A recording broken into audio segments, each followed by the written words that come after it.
Shalom, shalom, my name is Sophie Lavender, and in this week's video we're going to be talking about stimming.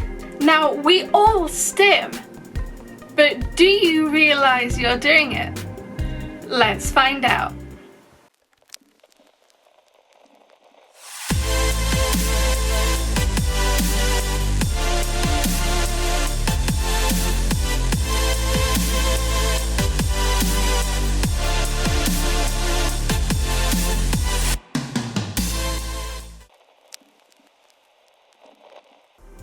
Yes, you heard that right. We all stim. Whether you're autistic or neurotypical, we all do it.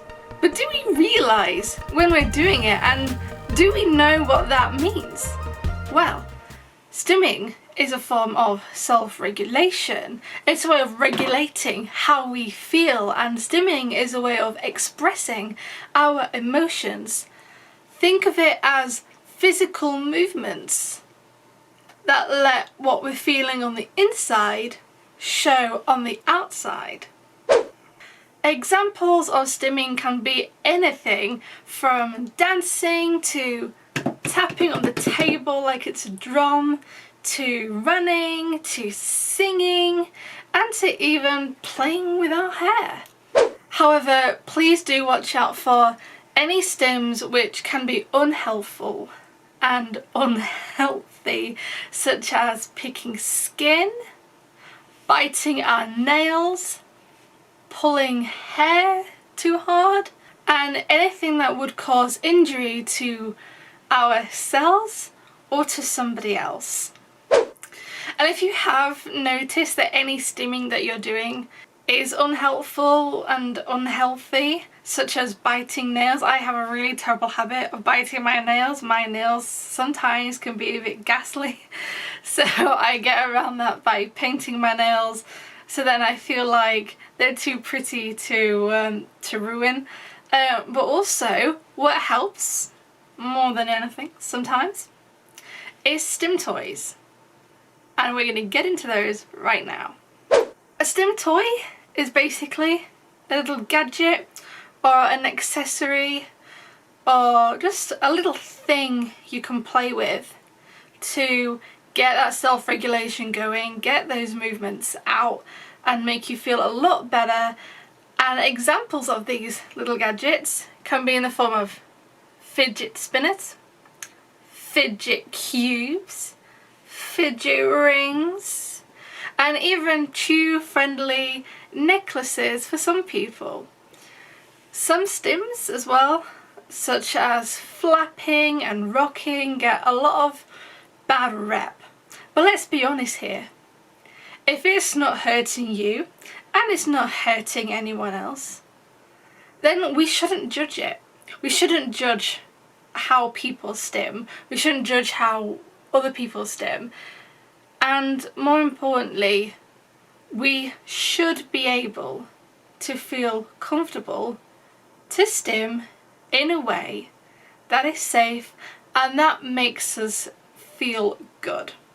So no judging stimming. This is a judgment-free zone right here. Because stimming is natural. We all do it. It is an essential way of unbottling how we feel. There's more ways to expressing how you feel than simply talking, and we've got to keep in mind here is that not everybody talks. And that's not a bad thing. It's not a bad thing to be non-verbal. It just means that we communicate differently, and sometimes stimming is an essential way for us people when we feel non-verbal or go non-verbal to get how we feel out there, to let other people know, like, hey, like, I'm anxious, I'm stressed, or I'm happy, I feel great. So you really should feel comfortable with that. And as a society, we've got to allow people to be comfortable doing that, doing the stimming, because stimming is good. And I want to give some examples of how I stim. Where the sticker is was a pop socket. And my pop socket eventually broke because it kept on popping it in and out as a way of stimming and a way of fidgeting. But I think the most iconic piece of stimming that we all know, especially as neurodivergent people, is ye almighty blue tack. I remember at school I was always given blue tack to fidget, and I think one particular teacher really noticed that what I was doing was stimming, and that got me on the blue tack craze right there. And when I speak to other neurodivergent people, and I say neurodivergent because, like I said, everybody stims, it's not just something exclusive to autistic people, but we all know about this one. Another way of stimming, and this is one thing that I've noticed in lockdown, is that it's like a sensory thing as well with this. But if I've just washed my hair and it's just dried, I like just do this with my hair because it makes me feel calm, and also like my fresh clean hair, sensory wise, it feels nice. It's really soft. So it's just really nice to kind of like get in there and like scrunch it around. Another thing as well that I do that is probably not as obvious is that I stim with my jewellery. Like, this is just regular everyday jewellery, but if I'm wearing a necklace, I'll fiddle with the necklace, especially if something has like a really nice little simple pendant like this. I'll just mess with it. I'll mess with my bracelets. So if I'm wearing a bracelet, I will just twizzle and spin the beads around like this, and I'll do that a lot. And the most obvious ways of stimming, and my mum and my brother know this very well, is the fact that I dance a lot around the house sometimes, and sometimes I'll just stand there and I'll just have a jig around. I'll kick my legs. Sometimes when I'm walking, I do the thing from Monty Python, which is like the Ministry of Silly Walks, and I'll just like kick my legs out, boo, boo, in random places, and I'll just jiggle around. When I'm working as well, if I get really into the zone with work and I get really laser focused in on what I'm doing, if I've got music playing at the same time, which 9 times out of 10 I do, then I'll literally bop to the beat of the music. Not necessarily dance, just bop. I'll just happy little bops, that's what I call them. And when I speak to my other autistic friends about stimming, I find that they're all the same with a happy little bops. It's great, it's fun, I highly recommend it.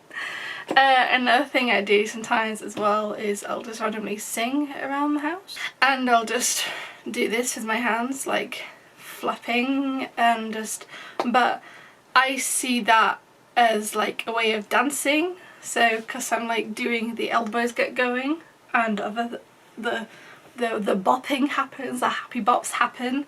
But we can also have anxious stims and sad stims. And for me personally, like I mentioned earlier, we have the nail biting, which is a habit that I am trying to get rid of. So far I've tried with nail polish, and that works when I do feel really anxious. Another thing that I do as well, which is problematic, is pick my skin.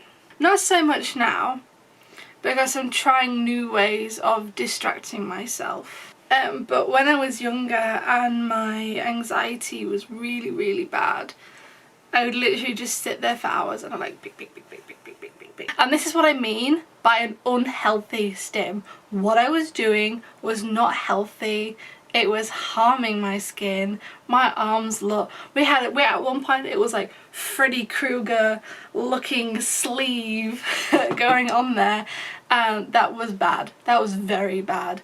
So at the moment I'm finding new ways to express my anxious feelings without taking it out on my skin, and just think of new ways. So when I'm anxious, I will tell somebody that I'm anxious, or I will distract myself from the anxious feelings, by doing one of the many things I mentioned in my previous video, which is how to cope when overwhelmed.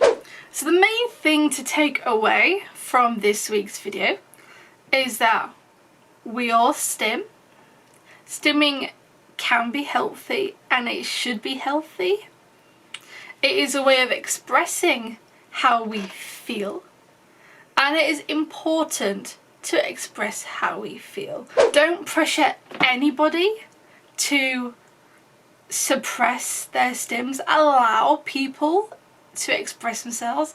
Allow anybody in your life to express how they feel, as long as they are safe and they're happy and it's not hurting anyone. Then we shouldn't judge them for it. We should allow them to express themselves. So now what I want to know is, how do you stim? What's your favourite stim? Please let me know in the comments below what you do when you feel happy. Do you also have the happy box? How do you physically express your emotions? Let me know down below. If you've enjoyed this video and you relate so much, please subscribe. Let's build a community of happy boppers. And let's continue spreading autism acceptance. Now, before I end today's vlog, I want to share a really important story and what you can do to help. Matthew Rushin. He is autistic, ADHD, and has an anxiety disorder. In January 2019, Matthew faced racial discrimination by police after a very unfortunate car accident. He was completely sober, nobody died, but Matthew was faced by a man yelling in his face and practically pinning him onto his car. This caused Matthew to become incredibly distressed and upset. After a whole night of unfair interrogation, they charged him with second-degree murder. The police are claiming Matthew said he was trying to kill himself, but Matthew supposedly saying this is not on any body cam footage. Throughout this, none of Matthew's mental health was taken into consideration, and he was never given the psychiatric evaluation he needed. If he really did try to kill himself, then he should have had an evaluation, as that is the Virginia Beach Police Department's own protocol. The accident was actually likely to be caused due to bad weather, and the car might have hydroplaned. But Virginia Beach police were insistent that he had intent to cause harm, despite absolutely zero evidence of this. Since his arrest in January 2019, he has still not even received medical attention for what happened in the car crash. In November 2019, Matthew was sentenced to 50 years with 40 years suspended. The Commonwealth even asked for the maximum for each charge, and still his mental health was ignored. Even the other people in the crash admitted it was a genuine accident. So why are the police determined to keep Matthew locked up? Doesn't that seem unfair to you? It is not a crime to be black, and it's not a crime to be autistic, and what is happening to Matthew right now is grossly unfair, and the VBPD need to release Matthew, send him home as soon as possible, and be held accountable for the obvious discrimination that is going on. So in the description below you'll find a link to a petition, and in that petition there is the full story and a link to the Facebook page. Please sign the petition, get it shared, spread the word. Black Lives Matter. Black autistic lives matter. Hashtag Free Matthew Rushin.